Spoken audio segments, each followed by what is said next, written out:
Good evening, everybody. I'd like to thank the grace of heaven, the virtues of the masters, and the compassion and mercy of the grand predecessor, senior transmitters, lecturers, temple masters, speakers, and everyone for giving me this opportunity today to talk about today's topic, which is the law of cause and effect, which is, in other words, the karmic affinity, the implications of the karmic, which leads to karmic affinity and consequences or karmic results, okay?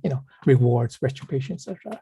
Okay, so the definition of a karma is basically is that it's any type of action. Actually, it's more than action. It could be thoughts too, okay? So, thoughts and words, okay? But anyway, any actions, thoughts, words, leading to future reward or retribution in the current or future lifetimes. So that's basically because we look forward, right? We always go back and go into the future. But anyway, and it's based on the universal law. It's a universal law, okay, of causality, which is cause and effect, okay? Now, the current situation that we find ourselves in, right, okay, like in this lifetime, for example, right, because that's all we are aware of, right, or that we can see, right, we can sense, right? It's the present situation in our life, okay, in this current life, in this present life, is the result of causes in previous lives, okay? So that's karma, right? So that's what karma is, all right? It explains the present and what the future will, what the future will hold, okay? All right, that's what karma is, and that's what, it's due to the universal law of causality, which means that it encompasses all space and time. That's another way of thinking. Okay, that this law, that's what's universal. Okay, it's called. So no matter what point in time and what point in space, you're in, the law of causality applies. Okay, all right, okay. The only way the law of causality won't apply is, if it's beyond space-time, right? Okay, so, all right, okay. All right, so karma is based on the intent, and the motivation, okay, behind an action. So, that means you have conditions, right? You have qualifications, you have conditions, your mind, you have your way. That's what I'm going to get at. Your way, okay, and it's not just behind an action. I mean, once again, it should be thoughts and words also, okay. And as a direct consequence of the universal law of causality, this will lead to reincarnation or samsara, right, which is the cycle of birth, death, and rebirth, etc. Okay, so that's what karma. Now, in karma, karma is applicable to sentient beings, okay? So to human beings, because we can feel and sense, okay? Causality is broader. Causality encompasses non-sentient objects too, right? Like physical objects, like the planets, Earth, the moon, the stars, the cosmos, etc. All right, okay, so that's what, all right, okay, all right. So now, what are some of the characteristics, or you can say, attributes of a karma? Okay, now we're talking about karma, okay?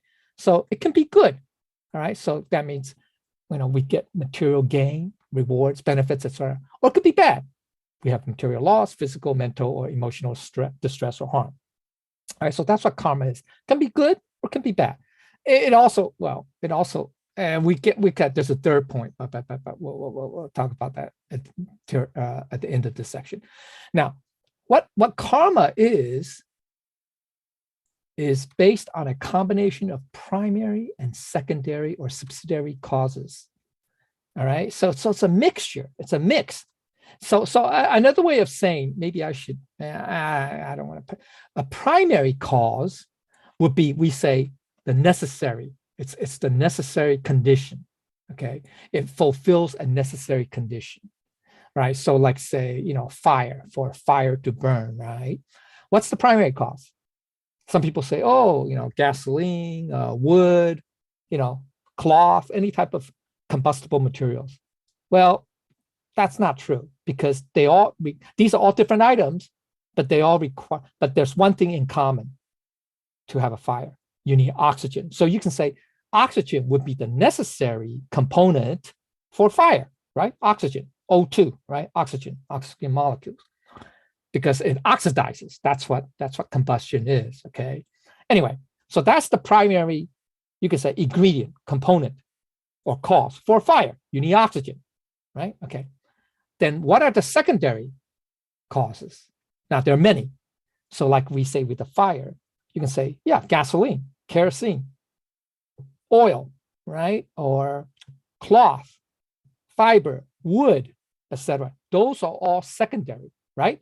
So those are sufficient conditions, sufficient causes. So if you have those materials, right?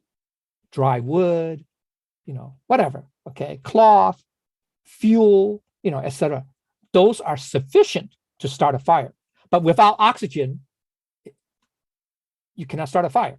I mean, theoretically, they say if you could, fuse them together, under high pressure, whatever, high temperature, it could burn, but it's not really burning. As long if there's no oxygen, it still won't burn. Okay, that's the definition. It could fuse, it can melt, etc. Whatever. Okay, but that's secondary. Okay, so it's like using planting a seed. That's the necessary condition, right? In order to have a plant grow up, right? You need a seed, right? Okay, and then what are the secondary conditions? Secondary conditions are what? The type of soil, the amount of water, the amount of sunlight, fertilizer, whatever, okay, right? Okay, those are the sufficient conditions that will allow the seed to germinate, to grow, to turn into to become a what do you call that? A sapling, and then grow into a plant, right? Okay, so and then bear fruit, right? So that's okay. So that's what it means, all right? That's what karma requires. So karma requires a primary and secondary, okay? So if you lack one or the other, then it won't happen. Yeah, that's okay. So that's important, right? Okay, so that's important. Now, well, okay, I'll get to later, a little bit later, but okay. Now, also, karma does not necessarily mean fixed fate or destiny. We say predestined. Oh, that's your fate. That's your predestined. You're born to become rich. I mean, okay, all right, okay. It's half true. It's not 100% correct. But anyway, okay. Once again, that's why it's so difficult to talk about karma, because it's not, how can I say? It's not really black and white. Okay, it's not that clear cut. Okay, anyway, all right, but okay, because we don't see everything. That's the problem. Okay, anyway, so but it does that. But karma does not mean that it's always something. It's always fixed or predestined. Okay. Now, why? Because the secondary causes, the secondary conditions, plus you have to add another variable. Our reaction, our responses to a particular set of conditions, circumstances, situation, etc. Okay, it's always changing, right? It's not fixed, right? It's not based on a fixed formula, equation, or algorithm, right? Okay, so circumstances always change, right? Why does the weather change? Why is the weather not fixed? Say, hey, it's spring or whatever. It should always stay at 75 degrees or whatever, and it doesn't, right? That's not reality, right? Or that's not really, nature, okay? Because the conditions are changing, right? The wind patterns, the amount of sunlight, et cetera, the flow of the air masses, the convection, flow between hot and cold, air molecules, et cetera, over land, over desert, over, trees, over mountains, over oceans, et cetera, all constantly change. So that's why it's very difficult to predict weather accurately beyond, like, I don't know. I think, with today's technology, advanced computer systems, probably no more than 5 days. Okay. Anything beyond that, it's kind of like, a guess. Okay. I mean, we can be very accurate, weather forecast within 24, 48 hours. That's fairly accurate, because we were able to crunch, our supercomputers are able to crunch, the computer models are able to crunch, literally thousands, if not hundreds of thousands of variables. Yeah, that's changing over a given, area. Okay, space. Okay, all right, and it can pretty much, so therefore it can pretty much predict fairly accurate. Okay, all right, but beyond that, it's let's get that. All right, now there's not now this is just, we're talking about non-sentient systems, right? Weather, weather pattern, motion of planets, right? That's how astronomy, et cetera, whatever. Okay. But here's another variable that you add, or actually component. It's probably more than one variable, but it's a component. It depends on how you want to define it. But anyway, another component. We have what we call choice, or some people say we have free will. Okay, now, if you talk to physicists, or scientists in general, especially physicists, they say everything is predetermined. That is true, because when you're looking at inanimate, non-sentient objects, they have no free will, right? I mean, an object behaves according to the laws of, mechanics, motion, et cetera, right? Okay, and so it's fixed. So if you know what conditions or are set upon it, then you can predict fairly accurate, right? So that's why we can predict, astronomers can predict, when's the next eclipse, right? Next solar lunar eclipse, because they know that, hey, the sun behaves, moves in a certain fashion, the moon, Earth, et cetera, right? Same thing, we can predict when's the next comet that we're going to see, or whatever, all that stuff. Okay, because they follow certain, fairly accurately, certain laws of physics of motion that we have developed, right? So we can predict. So it's just a mathematical exercise. Okay, the problem is these objects are non-sentient, right? They don't have a choice, right? They don't have a choice. The sun, moves around the center of the galaxy, in a certain pattern. The Earth moves around the sun in a fairly predictable, pattern, right, etc. So they don't have a choice. The Earth cannot say, today I'm just gonna stop rotating, a little bit, I'll slow time, that way you'll slow time down or whatever. I mean, the Earth can't do that, right? Okay, now sentient beings, humans, we have, even though yes, we have predetermined components, that is, due to karma, due to previous karma, et cetera, and they manifested today in this life. So those are certain, you can say, predetermined, predestined components. But we also have a choice. Okay, you also have what we call free will. Now, some psychologists or whatever may argue that, no, even your choice becomes limited because everything is predetermined, blah, blah, blah. Okay, now that would be true if we are still bound. And this is going to be an important point towards the conclusion, which I'll reiterate. But if we are just following our human nature, that's very important, because human nature is in fact predetermined or preset to basically a large extent by karma and also by current situations, right? Nurture versus nature, right? Okay, so human nature, it's pretty safe. So some people, say they are born having a bad temper, or some people are born very shy, or some people are born extrovert, very outgoing. Some people are born with a tendency to be, very, how can I say, very aggressive, very violent. And some people are born to be, et cetera, okay? Those are all, we say nature prior, that's mostly predetermined by our past lives. But there's the nurture part, which is the environmental part, right? Whether,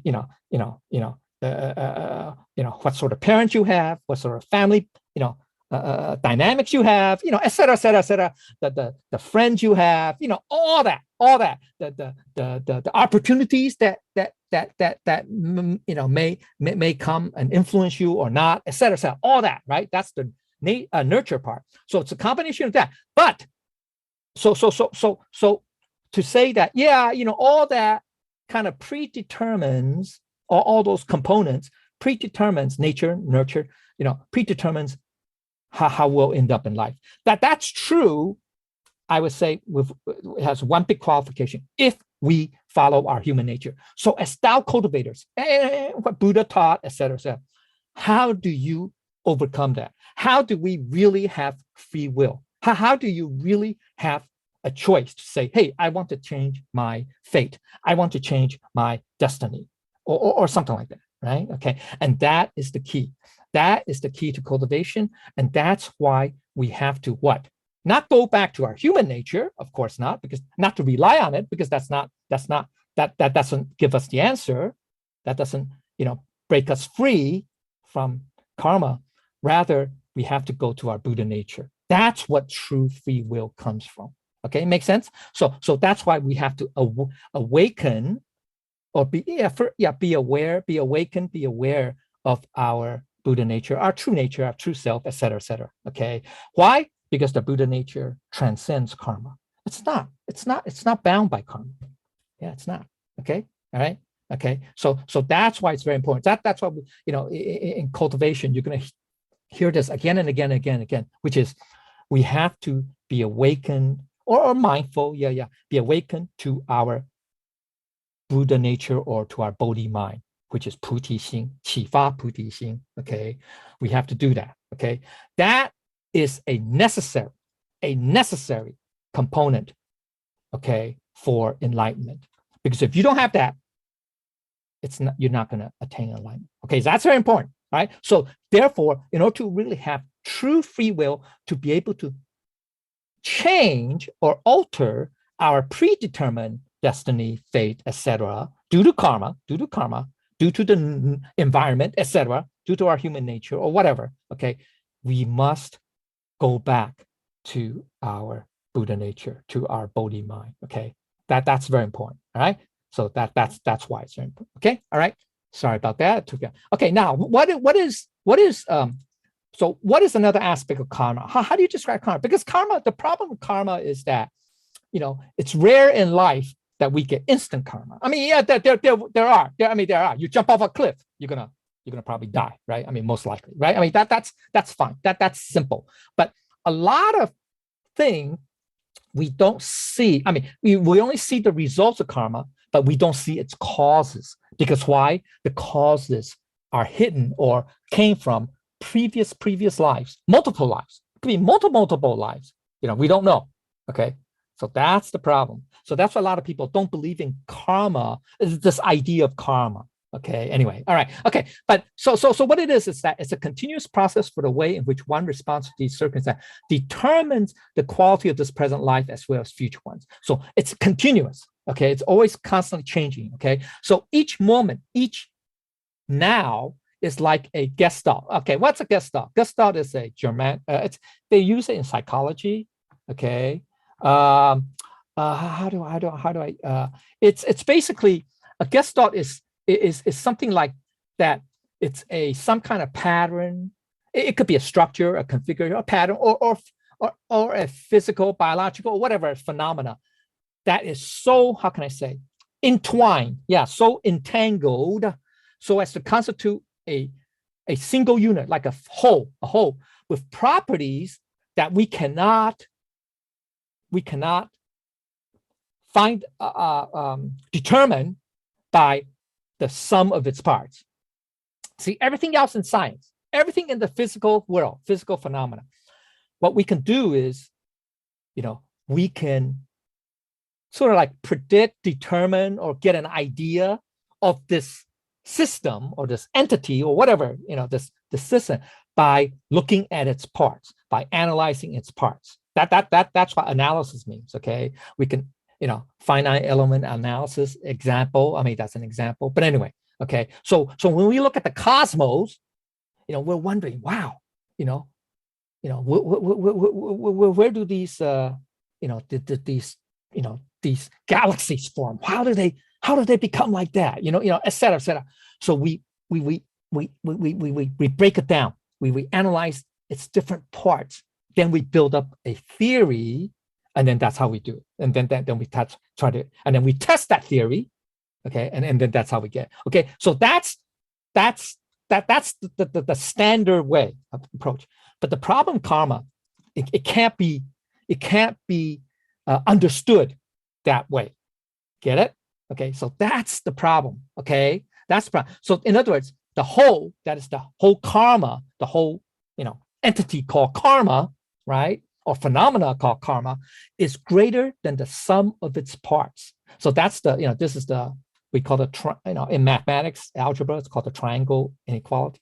Or triangle inequality. See, in triangle, you just do a simple test. Draw a triangle, 3 sides, right? So, label them X, Y, Z, Z being the longest, what is that? Longest line, whatever. I mean, longest side.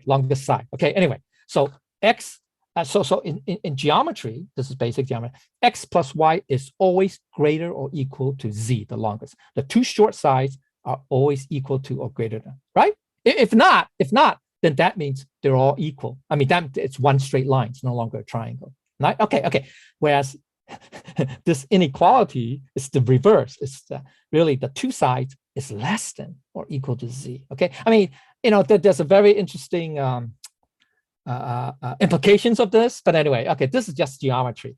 Actually, you can extend it to trig, to physics, to advanced algebra, to physics, to quantum mechanics. Okay, it's Bell's theorem. That's a whole bunch. That's a whole bunch. I don't want to get into it, but that's the whole thing. So it's not like saying, oh, karma is, this explanation of karma where its whole is greater than sum of parts is ludicrous, because there's no parallel phenomena that displays certain the similar attributes. Well, wrong.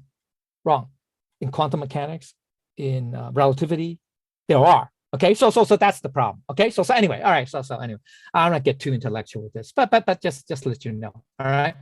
Okay, so the main controlling and defining factor of what is now is the karma. It is karma that guides the rearranging, because it constantly changes.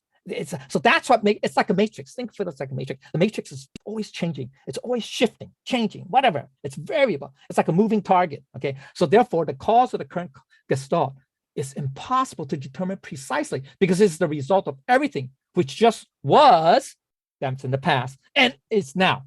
So it's constantly determined. So that's why, remember I talked about the weather forecasting model. I don't want to say weather is similar to this, but it is similar. So because the weather, I mean, the supercomputers have come up with a forecast saying, okay, within the next 24 hours, it's going to be like this. Then when that 24 hours arrive, right? Okay, all right, think about it. Okay, that resulting, I mean, that at that time, at that future point, the variables are going to change. It's not going to stay fixed. Okay, and so that's then the problem. That's why it can never be 100% accurate. Okay, that's okay, something like, all right, okay. I don't get to it, but anyway, okay. So every moment is a new moment, new now, and each moment we are given the opportunity to change our karma. So there's a, I don't say positive, but there's a but there's a way of how do we change? I want to say change, or change our fate, our destiny, or correct our direction, or whatever, change our direction, whatever. Okay, all right. So that's why every moment is an opportunity. That's why everything we say in the moment. That's why we, as Tao cultivators, all the Buddhas and saints say everything is in the moment. Get it? So it's not like, oh, something's fixed for 1 hour, 2 hours, 1 day, 2 days, 1 week, 2 weeks, etc. Some things are, but not everything. Okay. So therefore, especially as sentient beings, everything is in the now, in the moment. So that's why we always have to live in the moment. That's how we can change our bad habits bit by bit. It's not going to happen overnight. Okay. But bit by bit, moment by moment. Okay. So that's what it is. All right. Okay. All right. So that's why cultivation is moment by moment. Not, oh, I'll just cultivate for 1 week and then that's it. Or 1 month or 1 year, whatever. Okay. That it doesn't work like that. Okay. All right. Okay. Now, so as with the Buddhist principle, Oh, God, almost halfway. Okay, as the principle of dependent origination, I translate as yuanqi, but I don't know if that's another definition. That all phenomena, everyday reality, do not come into existence on their own, but as a result of conditions, causes that no single karmic act is solely independent of other acts. So the whole idea is that everything is interdependent. That's what I'm trying to say. Okay, everything is interdependent. Okay, so karma is a result of the interdependence of all beings and phenomena. So that's why it's so complicated. It's so, which we'll get to the next point, which you'll talk about. Okay, so anything, dependent origination, right? Anybody know what that is? Okay, so that's everything arises in dependence upon multiple causes and conditions. Nothing exists as a singular independent entity, right? Right, we made the gestalt. Okay, that, for example, 3 sticks standing upright and leaning against each other and supporting you. So if one stick is removed, the other 2 will fall. Right. So okay, so key aspect is that every result is dependent upon multiple causes and conditions. That's the causal mechanism by which sentient beings come to existence. Now, so if it's not a gestalt, we just analyze one stick and we say, hey, yeah, it's self-supporting, it's standing, whatever. But when you combine with 2 others, that's where, remember, the whole is greater than the sum of its parts. Same idea. So 3 sticks will create a, well, I don't know, you can say tripod, right? Whereas a single stick cannot, right? Okay, anyway, all right. So just FYI, okay. All right, let's go back.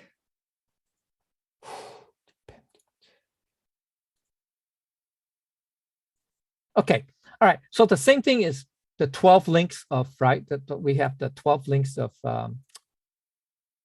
dependent causation, right? We have Se Yin Yuan, right? Okay, which is, oops. Okay, which is it's called nidanas. Okay, anyway, it doesn't matter. Okay, they're causal links. Okay, there's 12 according to the Buddhist, explanation or teaching. There are 12 components, links. Okay, that link each other, and that's it's constantly turning. It's constantly shifting, turning. Okay, all right. So the relationship between links should not be considered as a linear conflict in which links gives rise to a net. Rather, each link in the process arises in dependence upon multiple causes and conditions. So, like for example, whenever there's ignorance, craving, and clinging, there will always follow. Craving and clinging invariably follow. And I think there's a mistake here. There's a mistake. Anyway, okay, but it just means that more cleaning, craving and cleaning, okay, will lead to more and more. Okay, so there's what they call bhava kakra. It's called youlun. I mean, that's in Chinese, but it's actually this. Okay, here you go. Okay, all right. It's called the wheel of life. That's what they call it. Okay, it's a wheel of life. I mean, usually used mainly in therapeutic Buddhism. Okay, so Tibetan Buddhism is example. Okay, so this is the wheel of life, and that outer rings, if I can expand it. Oops, I can't expand it, I guess. Okay, the outer rings. Let me go to the next one. Okay, let me go to the next one. The outer rings, that's the inner ring. The outer rings represents the 12 links. Okay, all right. So it's like a clock. I mean, they call it. It's a wheel. Okay, and then the inner ring, and it's all, it's all comes from where? Here, the 3 poisons. This is their symbol for poison. Okay, the pig. There's a pig, a rooster, and a snake. The pig represents ignorance. Okay, because they, according to Indian tradition, pig is filthy. It likes to play in the mud or live in the mud, whatever. Okay, anyway, whatever. The snake represents rage, anger, aversion. Okay, because the snake will always strike out whenever they I don't say whenever they feel like it, or but the reaction that they have an innate instinct to strike out, right? Okay, and then the rooster represents uh, uh, greed, okay? Because, or attachment, you can say greed, attachment, okay? All right, but this is just an example, okay? I don't wanna, we don't need to dwell, but these are what we call the wheel, okay? A lot of it's represented in mainstream Buddhism, okay? Same thing, I mean, it's all that, okay? And if you go to a lot of the countries in Southeast Asia and Asia, Buddhist countries, they have these very elaborate, okay, drawings. Sometimes they're drawings, or sometimes they call, I don't know if you heard of, okay, these are paintings, drawings. They have called tanka, which is what's a tanka? Tanka is a it's like a picture. Yeah, it's like a picture. Okay. Anyway, it doesn't matter. Okay, so that's just simple. Okay, just FYI. Okay, so let's go back. Okay. Now, here's the last point. Now, remember I said everything is pretty complicated, right? It's pretty complicated, okay? It depends. And so therefore, the exact or precise dynamics, or the workings, the inner workings, the detailed working mechanism of the results of karma is it's incomprehensible. It's and beyond the realm of rational thought. Okay. Now, by the way, this view, this explanation of karma, or this description of karma, is also part of what we call the four incomprehensibles, or imponderables, inconceivable. 四不可思议, okay. Now it's found in a sutra. It's called the Asanteya Sutra, or Asantita Sutra, if you use Pali. Okay, this is Sanskrit sutta. Literally its translation means the incomprehensible sutta. Sutta. What's a sutta? Sutta is basically a shortened version of a sutra. Okay, all right, okay, but it's still a sutra. Okay, okay. It's found in this Nigaya Akutta. That's the fourth collection, fourth book. It's part of the Sanzang, which is therapeutic. This is therapeutic, but Mahayana includes this too. Okay, all right. But anyway, all right. Okay, just FYI, so you can find it. Okay, you can find it. All right, you can find it. You can look it up. It's the fourth book, fourth volume. The Nikaya means volumes or books in Sanskrit. Okay, of the Tripitaka. Tripitaka has 3 baskets. It literally means three baskets. Yeah, 3 main categories, if you will. The Nikaya is the second category of the 3 baskets. Okay, and the Anguttara is the 4th collection. I think there are 5. Let me look it up here. It's 5 collection. It's the sutra. The 3 baskets. I don't go too much detail, but the 3 baskets are the Vinaya, the Sutra, and the Abhidhamma. Vinaya means precepts. Remember, a couple months ago, we talked about precepts. Precepts is a foundation of cultivation because it makes up 1 basket of the teachings of Buddha. Okay, and it's composed of three volumes, 3 collections. Then the second basket, which is called the Sutra basket, sutras. Okay, it's called the Sutra, and there are 5 volumes, of which this is. There are volumes here. These are the volumes, and this is the 4th volume. And each volume has thousands of suttas or discourses, okay, by the Buddha. All right, okay. So what is the 4 inconceivables? These are the 4 inconceivables. Okay, the 4 impartables and okay.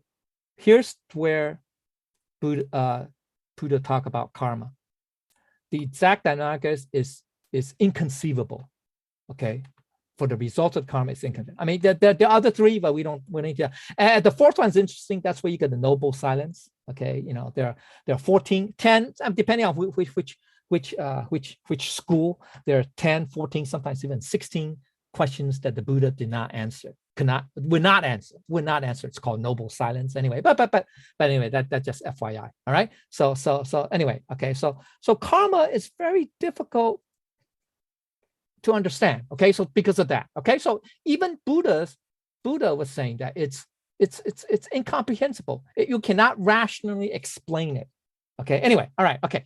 Now, I don't have. Okay, let's go quick. Now, what are the types of karma? I mean, these are general categories. They're different type of categories, but these are some of the more common category. The first one is called individual. Okay, yeah, there's an individual consequence of individual funder due to this. These, if we, that's why I say, remember, I said if we rely on human nature,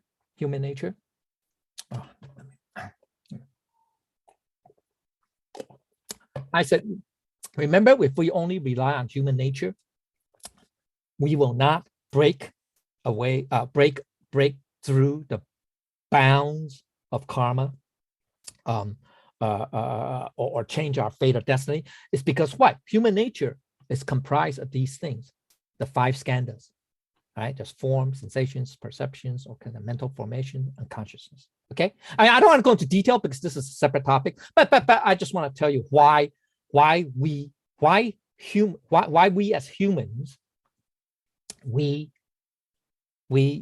plant the seeds of karma, or yeah, it's because we use this. Okay, we have 5 skandhas. We rely on the 5 skandhas. Okay, that's human nature. All right.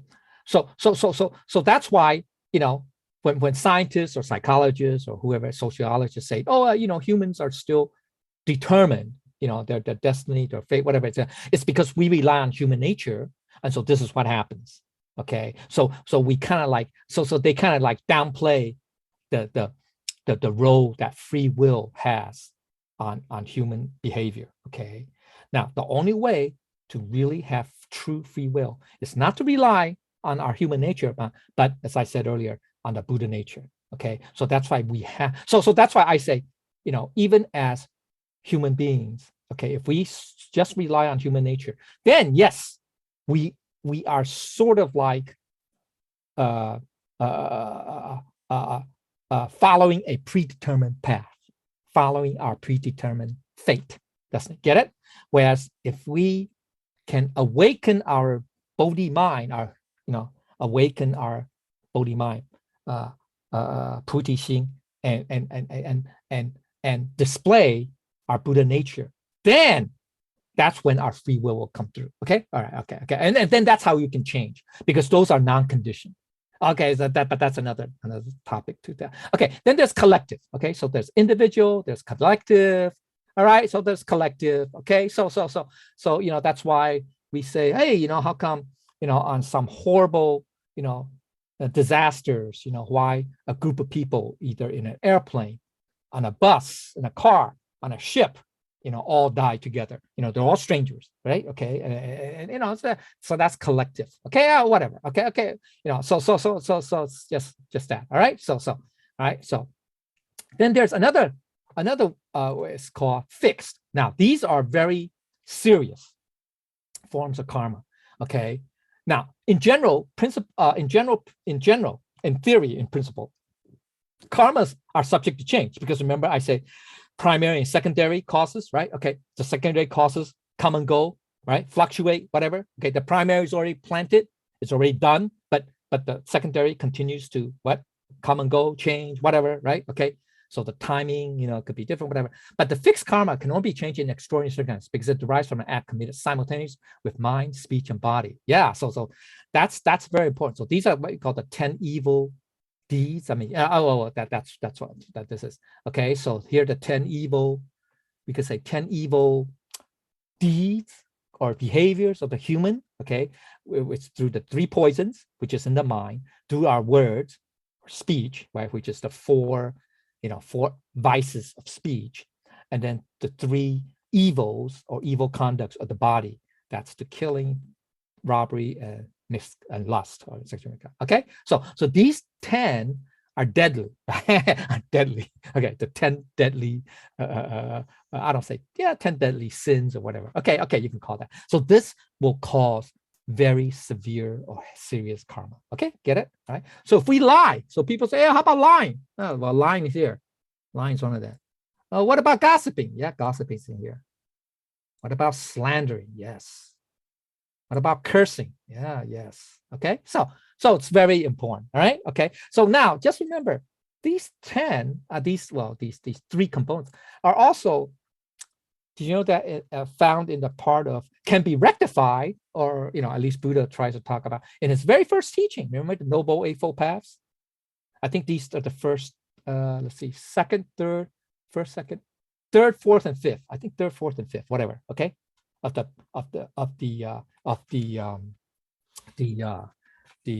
Eightfold Paths. Okay, all right. So it's very very interesting, huh? Okay. Anyway, all right. Okay, so that's how that's why, already in the very first teaching that Buddha gave in the Eightfold Paths, he's trying to tell his disciples, teach us that if we follow the Eightfold Path, we can sort of control or at least mitigate, reduce this fixed karma. Okay, all right, or this heavy karma. All right, okay.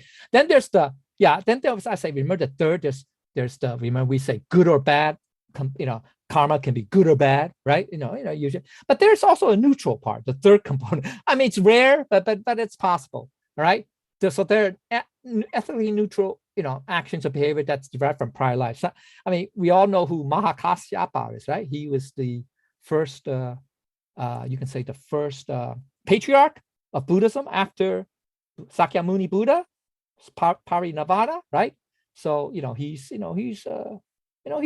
a key person, key patriarch.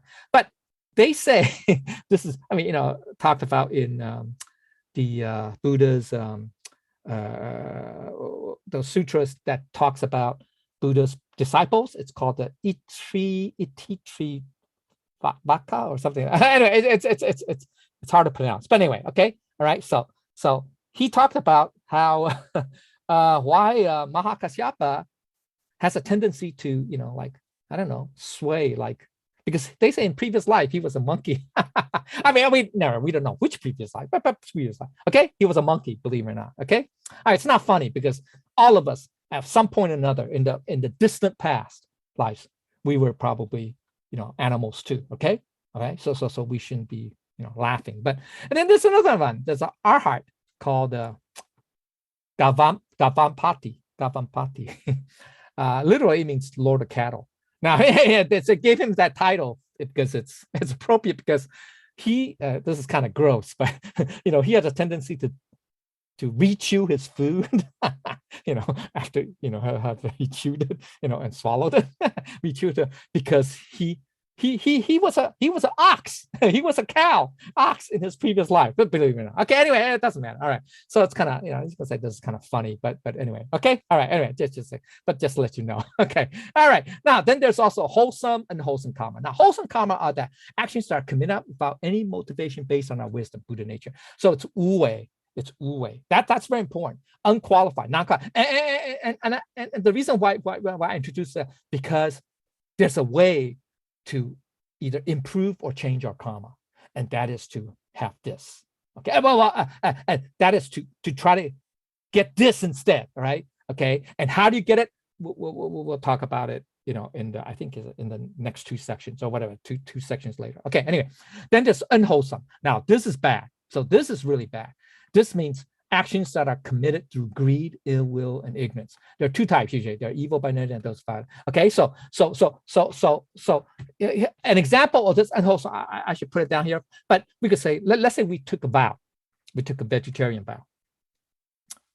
So if we violate that vow by eating, meat or other stuff. I mean, that's just eating, but there's other aspects. But let's talk about the basics. Just eating food. Okay, eating.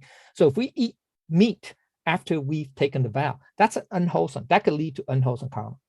So it's very, very serious, very dangerous. Okay, so we have to be very careful. Okay, and we try to do this instead. Okay, try to get this, and we'll talk a little bit about it. Now let's talk about what the law of causality, what the causality embodies. Okay, so it's universal. It's a universal. Remember, it governs all physical and non-physical entities. So all space and time. Maybe I should also put down space time. But anyway, but it's also not only is it's all maybe okay. I talk okay. It's neutral. It's, in other words, it's unbiased. It's fair, we can say, fair and impartial. So we reap what we sow, etc. Okay. Now it's only humans that have value judgments, right? Right. We make judgments. We say, oh, we look at a poor person. We say, oh, that person, keep away, stay away. I don't want to associate with them, or let's say person has a low position in life, low status, or what we call a less than desired occupation or profession, right? And when we say we kind of make judgments about them, right? That's the human tendency, and that's part of our discriminating mind. Okay, 分别心. Okay, that's the problem. Okay, we have that. Okay, so we have to be careful. Okay, we have, but law causality doesn't care. They don't care how rich, how famous, how powerful you are. Hey, they're going to treat you the same. yeah. So that's fair, right? Okay. Now, also, karma is not limited by space and time. So the causes and effects are linked across the whole continuum of space and time throughout the cosmos. So throughout past, present, and future. Okay. So that's in one life there. So in one life, there seem to be a cause and that has no effect. So we don't see instant karma. Okay. We say, hey, let's enjoy life. Let's, whatever, I'm a hunter or a fisherman, hey, there's no consequence to me killing these animals or, killing fish or whatever, whatever, cattle, pigs, chickens, whatever. Okay. Whatever, animal. Hey, I'm making a lot of money. That's good enough. I'm, plenty of meat to eat, hey, no effect. Well, guess what? Beware. Next lives, you're going to have to pay back. Okay. All right. Okay. Whereas in another life, they're going to appear to be an effect, but has no known cause. So like those people, like the butchers, tusatu. Okay. Man. Yeah. In this life, hey, there's no harm done. I'm killing all these pigs, whatever, animals, whatever, no, I'm not harmed, whatever. There's no effect on me. Well, guess what? In the next life, so when they're born again, they're going to probably be born as an animal, whatever, or a person. It could be a person that's getting killed, that gets killed. And then people wondering, say, oh God, this poor guy, why, for no reason, they're killed. Well, that's because its cause relies in previous lives. Okay, so that's why it's hard. It's very difficult for people to accept karma. Especially the Western mind, because the Westerners tend to think very logically, very, very logically. Okay, and not just Westerners. I mean, people all over the world. Okay, I mean, they can only see what's in front of their eyes. Okay, all right, but that's all, right? Okay, anyway, all right. So now, karma is also, it's actually simultaneity of cause and effect. Okay, remember, cause is the result, result is the cause, what goes around cause. Okay, well, I mean, it just means everything is intertwined, mixed. Okay, remember we talked about previously. Okay, now here in the Avatasaka Sutra, Hua Yan Jing, okay, it's saying that causes, okay, include the sea of results. The results penetrates through to the causal source. So the cause has the result as its cause, what the result is that. What does that mean? What does that mean? It just means that, another way of saying is that the future cause arises from the current result. So cause and result, the result and the cause are interconnected, okay? Or are one, really, okay? And the current cause arises from the past result. Yeah, okay. So it just means that the seeds, the seeds of future causes, the seeds of future results, the causes of future results is contained in the present result. Yeah, okay, all right. And then the future,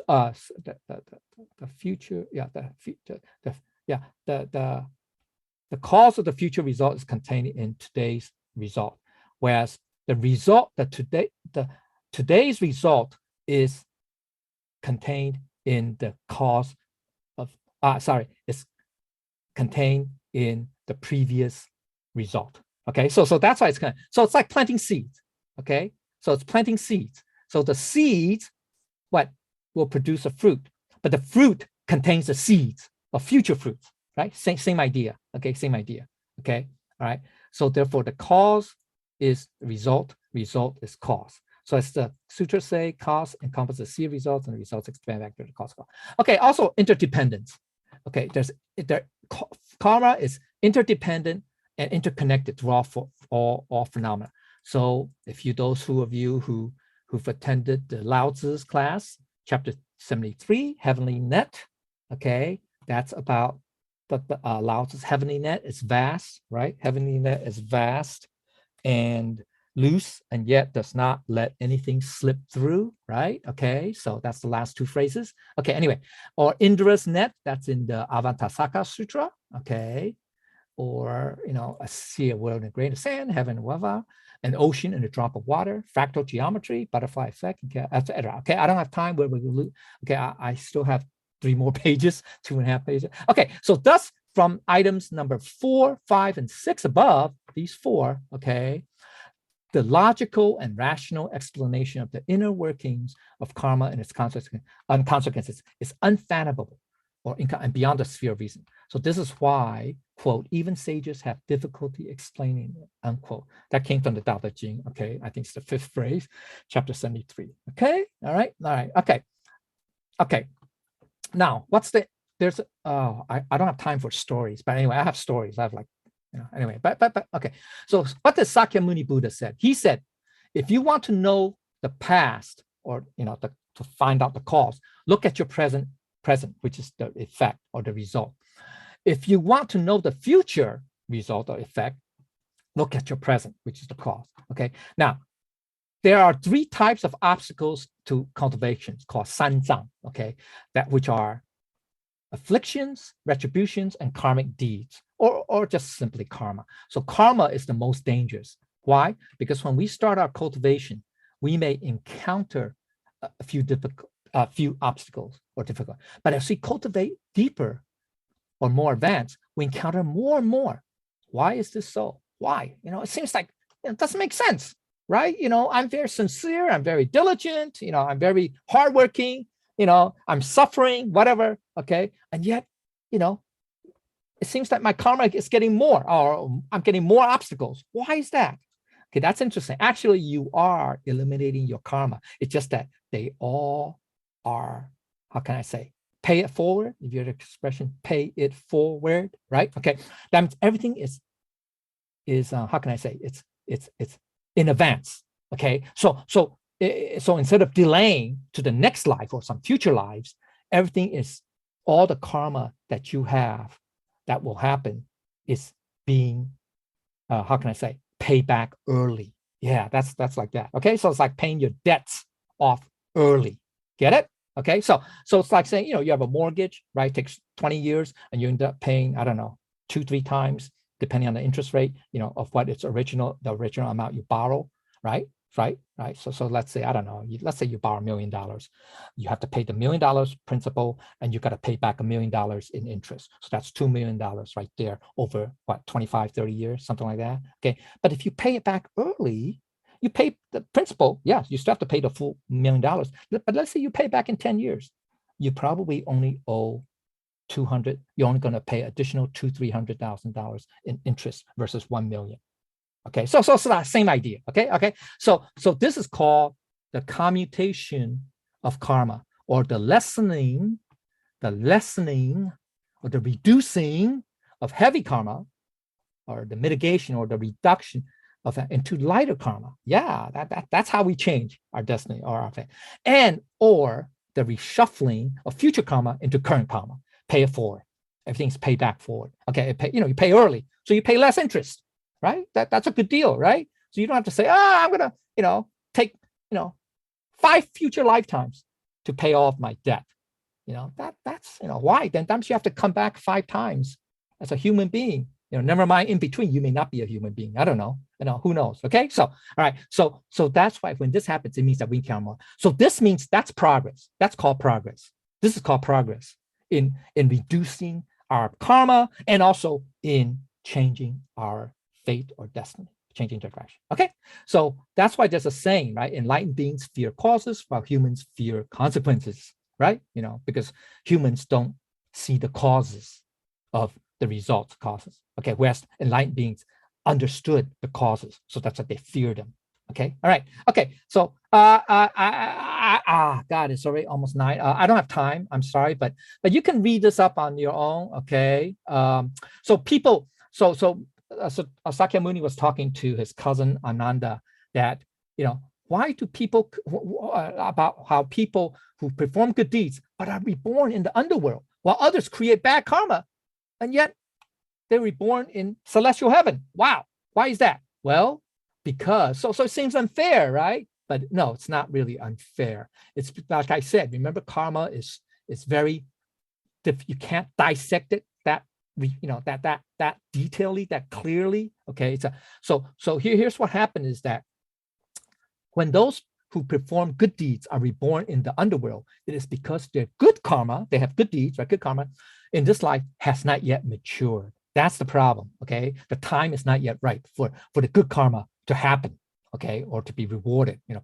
While their bad karma from previous time has come to fruition. Get it? So it's, like being the wrong place at the wrong time or whatever. Okay. All right. So conversely, okay, when those who create bad karma in this lifetime and become reborn in the celestial heaven, my God, yeah, they get to enjoy, their next few, life as celestial beings.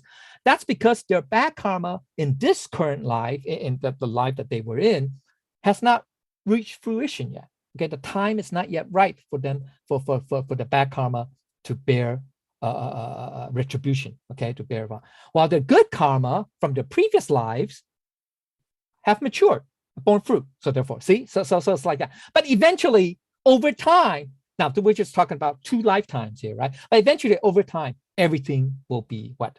Balanced out. Okay, get it? Okay, the books have to balance. Okay, but it just takes time. That's the problem. Okay, all right. So that's why it's hard for us to accept that, because we cannot see beyond one lifetime. Never mind, never mind the next day, whatever. Okay, so good and bad karma interact for many lifetimes before emerging. So as with debts, the most important is repay first, right? Like the principal or whatever. Okay, therefore the cultivator must be diligent daily, not be indifferent. Okay, now remember Sakyamuni, he also mentioned this to, I don't know if it's Ananda or Moggallana, but anyway, it's one of them. Okay, and he said, oh, there are times that when he thinks about something, he gets a headache. He gets a very, heavy headache. And the reason is because the story is like this, okay, is that in previous life, we don't know how early, how previous, when Buddha, well, he wasn't a Buddha then, but he was a child. He was a young child in a village, in a fishing village. And what he liked to do is every time, the village fishermen go out fishing, they come back and bring, their fish and, fish, okay, and they will harvest the fish, right? And every time when they do that, he would go there as a child to watch the fishermen, beat the fishes, with the sticks, to kill them or whatever, the fishes that are alive, okay? And so so as a young boy, he did not participate in, killing those fish or, in getting those fish, right? But he enjoyed watching the fishermen, killing those fish. It's like you enjoying, hunting. We like to watch. I don't know. Here's a very crass example, but like say during the Roman times, Colosseum, we like to watch gladiator games. Yeah, the masses, right? So the Roman emperors would get people to to satisfy their desires, their lust for blood or whatever, violence or whatever, I don't know, whatever, voyeurism, whatever. And, give them, let them come and watch gladiators kill each other, or animals eat, I don't know, eat Christians or whoever, or gladiators fight animals, whatever. Okay, fight lions, tigers, whatever. Okay, so we enjoy, people enjoy. So what Sakyamuni's sin, quote unquote, was that, as a young boy in some previous lifetime, he enjoyed, watching fishermen, killing the fish. And well, guess what?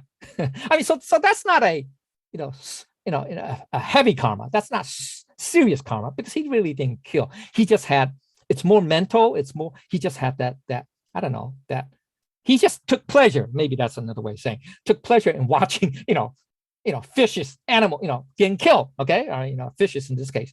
So he would have a severe headache because of that. Okay, so even Buddha gets that. Okay, now it just so happens that Buddha's, remember I said, how our previous lives, how when they're entangled, they also continue, to manifest in some future lives. Well, guess what? In this current life, or when Buddha was alive, roughly 2,500 plus years ago, when he became a prince to his family, it's the Sakya clan. That's the Sakya clan. It's called the Sakya clan. To his father, his mother, etc. To the whole clan, So guess what? All the members of this clan, or his family, his extended family, whatever, this big, Sakya clan family, were incarnations of those fishermen, okay, from that previous life, okay. So then what happened was one, because these are small, kingdoms, and they kind of fight each other, they have, whatever wars, whatever, friction, whatever border disputes, whatever. So I think the neighbor kingdom is very, aggressive and started want to occupy, destroy this Sakyamuni's parents' clan, okay? And so they besieged the palace, the capital city, okay, of the Sakya clan, okay? Now that this clan, this kingdom is in present-day Nepal, okay? It's in southern Nepal, right next to the border of northern India. But anyway, okay, it's a small kingdom. Well, they're getting annihilated. They got surrounded, and this warring rival clan or rival, kingdom, whatever, is about to make the final assault and to wipe out the palace and wipe out Sakyamuni's entire family. Okay. Now, Maudgalyana, I don't know if you guys know who this is. He is they say he's the second major disciple to Sakyamuni. He usually sits on the left side of Sakyamuni. I think it's the left. Yeah, Sariputra is on the right. But anyway, he is well known for what? Like the 10 major disciples each have their own, they're known for something, or they have a specialty. Well, his specialty is spiritual powers. Yeah, he has fantastic spiritual powers. Superman can't even compare to this guy, to him. Okay, just okay. So he's an arhat. I mean, he's really an arhat already. Okay, all right. Potentially, he was also prophesied particularly by Buddha, by Sakyamuni to become a Buddha. Anyway, so he was very alarmed. He was worried. He was saying, my master teacher, your family, your clan is going to be about to be wiped out, killed, and yet you're not doing anything. You have fantastic powers. You're a Buddha. You have fantastic powers. Why don't you just go and save them?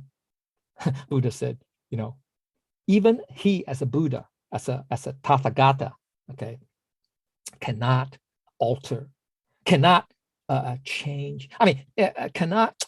We have to be careful here. It's not that he cannot change karma. He cannot alter.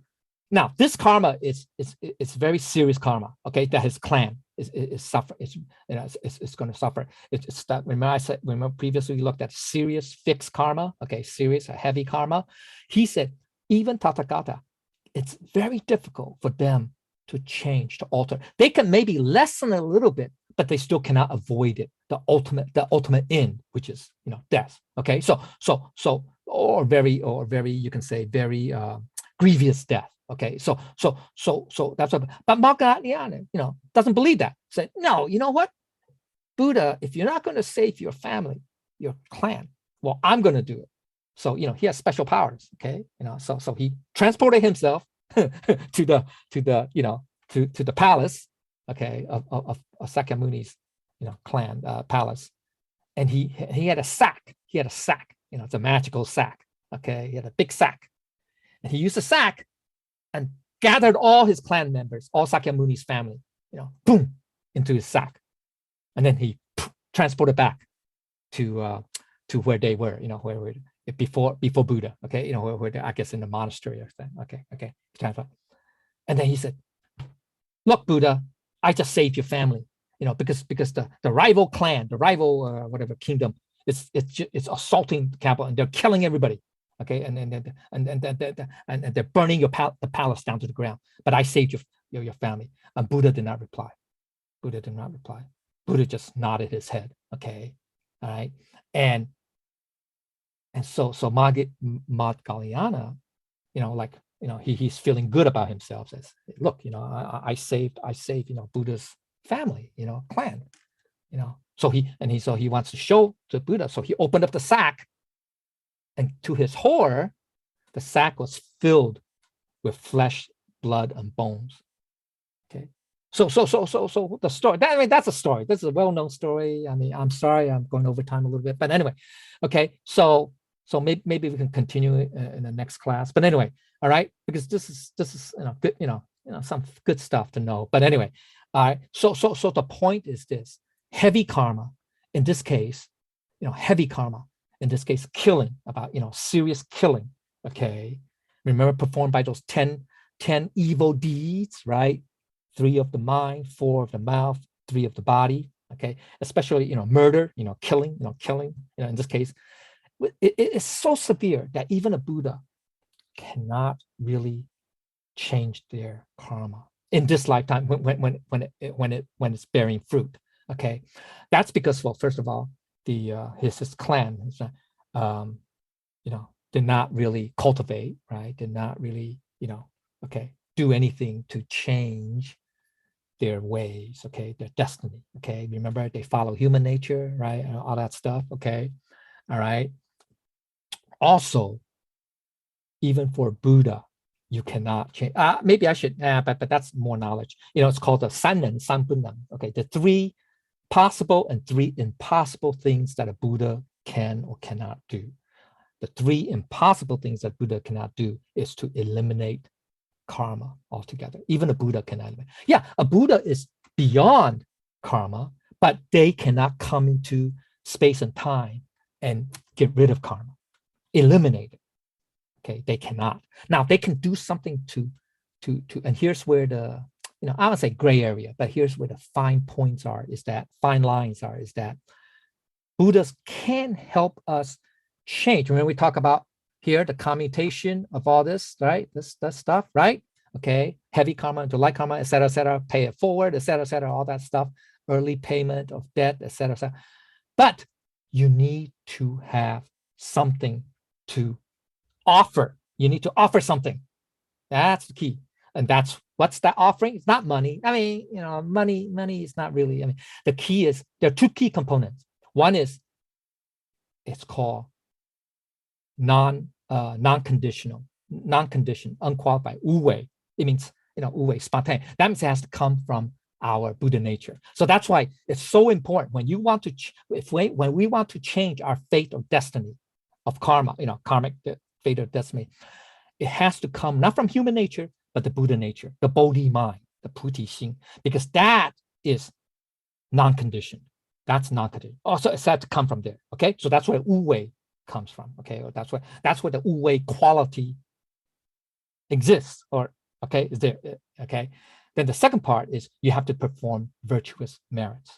Okay, gongde. Okay, so that's the 2 things which I will talk about towards the end. All right, maybe we'll continue it, I don't know, the next time.